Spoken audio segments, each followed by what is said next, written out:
The absolute most boring UFC champion fights this weekend at UFC 315, and I can't wait to see him lose. That's right. Belal Muhammad goes up against Jack Della Maddalena in the main event of UFC 315. Those of you that watch my channel consistently know that I have a huge hatred for the style of fighting that fighters like Belal Muhammad and Merab Dvalishvili bring to the table, and they're both champions, okay? I feel that the one thing that is so great about fighting is the chaos of it, the unpredictability of it. The one guy versus one guy locked in a cage, duking it out, fighting, looking to finish the other guy, all right? No Jones. To win a fight, not to run out the clock. Now, I make a distinction between winning a fight and running out the clock because they have two very different feelings, okay?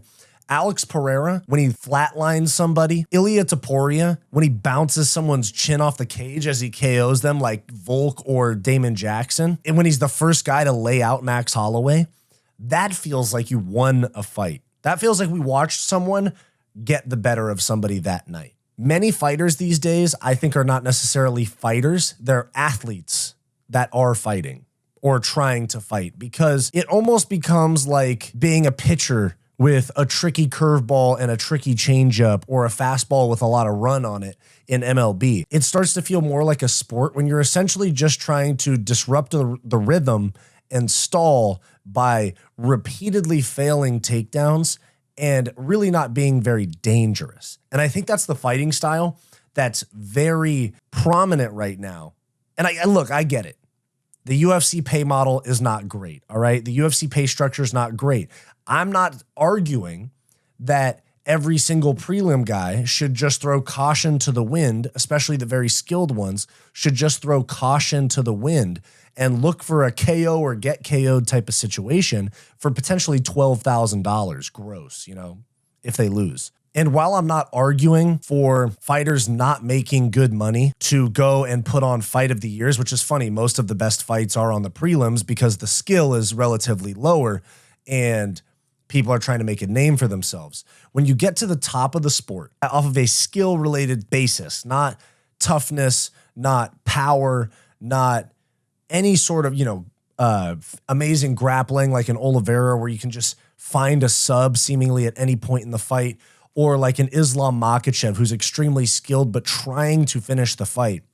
You have the Belal Muhammad's, Merab Dvalishvili's, Ian Garry's that skill their way. They're all very good fighters. But they're not dangerous. It doesn't feel like a fight when you're watching Merab fight.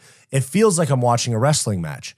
It feels like I'm watching someone trying to frustrate the other one. It's almost like when somebody can't get to, someone can't penetrate on a dribble to get to a layup, down the middle. They got to shoot from the outside because they don't have the physical strength to penetrate, no Diddy, no Jones, into the key and get an easy shot. It feels the same way. I don't think that a professional cage fighter, yet alone a world champion who has a company relying on his performance, the card relying on his performance, and the fans paying good money, like $80 to watch them perform, for them to go out there and fight like sissies, dude. Like, that's how I feel about Belal Muhammad. That's how I feel about Ian Garry sometimes, and definitely Merab Dvalishvili. I hate seeing these guys fight like sissies and look to run out the clock. I want someone that's looking to end a fight. That's what really feels like a win. Conor McGregor absolutely smoking people. There's amazing fights that make it to a decision that I would love to watch. There's great fighters that make it to decisions via wins. McGregor Diaz too. A million great fights that went to a decision. I'm not making an issue with decisions. I'm making an issue with the style of fighting that is geared towards running out the clock and frustrating my opponent and having a disruptive rhythm. It doesn't feel like you're going in there with a killer instinct. Like, I don't think Merab Dvalishvili, and when I watch Merab, I don't go, dang, he's got such a killer instinct, he might get this guy out of there. I go, okay, here comes 36 failed takedowns. And so Luke Thomas did a video just this week talking about the athlete versus fighter mentality and the problem with modern fighters right here. It was a really good piece right here. There's a big problem, at least it seems to me, or at least a noticeable problem. How big is up for debate, but certainly noticeable, in terms of the modern fighter. It feels like there is an unusually high amount of fighters today that aren't really attacking for an end.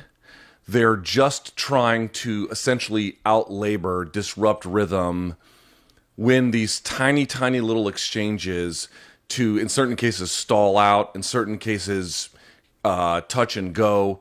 And they do that for the entirety of a bout. What it often feels like is, imagine you are some person and you want to sue a major company.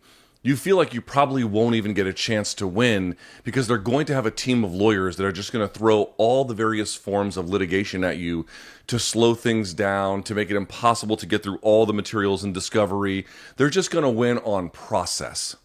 And it feels like there are a lot of guys today, and ladies in particular actually, winning on process. And that's honestly how I feel. I feel like we have to get more fighting into fighting. We can't make fighting too much like the other sports because then it'll just lose its luster for me. That leads us to the UFC 315 main event. Belal Muhammad. We got to get the belt off of him, okay? He's a pretty funny guy a lot of the time. Dominated Leon Edwards from a skill and cardio standpoint. But the only finish he's had in years, like 5-6 years. Jesus Christ, when was the last time he had a finish? Takashi Sato in 2019, rear naked choke. Before, aside from that, the only one that he's had was a jet-lagged Sean Brady that essentially gave up in the second round and got standing TKO'd. That's a little bit better for Belal, but that was really just a jet-lagged Sean Brady getting outworked and kind of giving up, to be honest. It wasn't like knocked him down and followed up with ground and pound. I mean, Sean Brady quit in the fight. I mean, geez, and even aside from that, he's got 2 finishes since 2016, and he has no knockdowns in his UFC career. Let me be clear about that with Belal Muhammad. Now, Jack Della Maddalena, on the other hand, who he's going up against, is 28 years old. He's from Australia, a fan base in a region that they're still looking to, pump money and events into. He's 17-2. 17 wins. He only has 3 decisions, 12 KO TKOs, and 2 submissions. This is why we need him. That's why we need JDM as the welterweight champion of the world. We have to, for the sake of our sport, I mean, I've talked about it in other videos this week. For the sake of like the health of our sport, I talked about it in 2 other videos this week. MMA is in a little bit of a recession right now, it feels like. We're heading towards some big things, but right now it feels like we're in a little bit of a recession. Jack Della Maddalena, crispy boxer, a lot of finishes, young, from that region where they can push him along with Volk, because Volk is the featherweight champion again. JDM is our guy to save the welterweight division, okay? JDM is here to save the welterweight division from Belal Muhammad. Now, is he going to do so? Because I think he's needed. We need stars like this. We need a Conor McGregor, knocks guys out, boxes guys up, gives the casuals something to process. Because Belal Muhammad giving us cardio 1-2 double legs, like, that is not going to get the average casual fan interested in your fights. But Jack Della Maddalena hitting somebody with a nice uppercut hook, laying them out flat, or boxing somebody up against the fence, that is something that the casuals can relate to. And that's why Eddie Hearn is arguing that boxing is bigger than MMA right now, which there's some flaws in that take as well. But he's not totally wrong that MMA is slightly lacking some superstars. And I think JDM's the guy to take over this division. And then we'll get some really big matchups like Buckley and stuff like that, or Shavkat, and potentially Islam Makhachev going up to 170. That would save the division, because as much as Belal Muhammad has a certain level of fan base, there's way bigger things in this division than Belal Muhammad as champion. So about the actual fight, I think JDM can get it done early. Belal has been knocked out. Belal has been outclassed on the feet.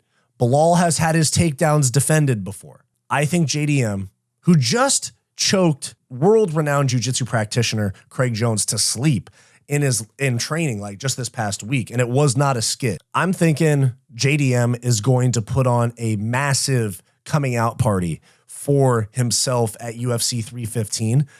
I think Belal's been out for way too long. He's way too inactive. He had like a 1.5 year layoff up to the Leon fight, and that was in July. We're now in May. So Belal has essentially one fight in the last 2 years, because He had May 6th, 2023 against Gilbert Burns, win by decision. He had a year and 2 months off until the Leon fight, and then he's had almost a year since he won the Leon fight to become champion. So he's literally had, by the time this fight starts, he'll have had one fight over the course of 2 years. Now, I know he's a very hard worker, always in the gym. I'm not going to question any of that.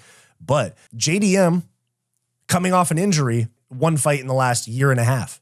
So JDM coming off an injury, it's actually a good thing that he's not fighting, a Pereira-style champion that's fighting every 2.5, 3 months. He's also fighting someone that's been out for quite a while, like 10 or 11 months, but also hasn't been very active before that. So it kind of levels the playing field on ring rust a little bit. Now, I think JDM is going to be able to defend the takedown, and he's going to box up Belal Muhammad. From there, because Belal is not afraid to be on the feet, and he has great cardio.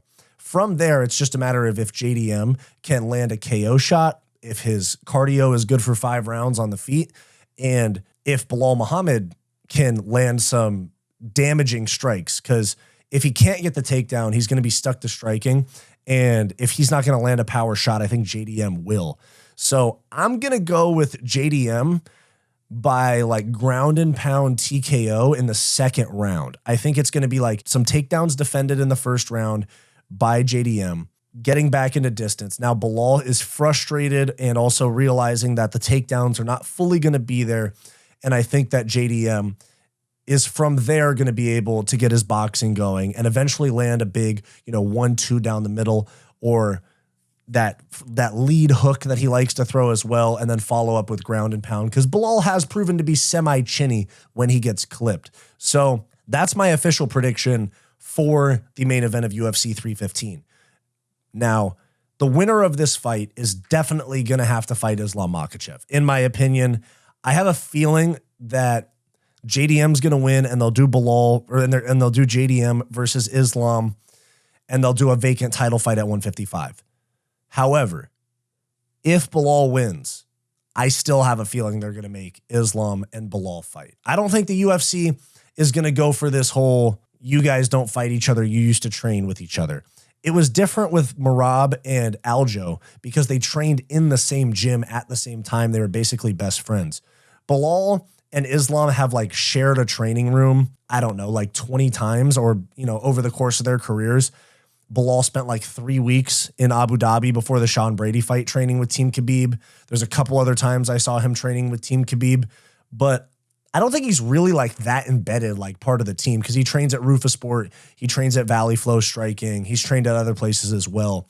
So I don't think he's really that tied in deep with the Khabib camp. And I think this is more of like the whole we're brothers, we've trained together. I think that's more of a ploy to avoid a fight that he knows he would lose. So I think JDM's going to win, but regardless of who wins, I think the UFC says it's time for Islam to move up to 170, and it's going to force Belal's hand. So let me know down below, who do you think wins this fight? And if Belal wins, do you think they're going to make Islam and Belal fight each other?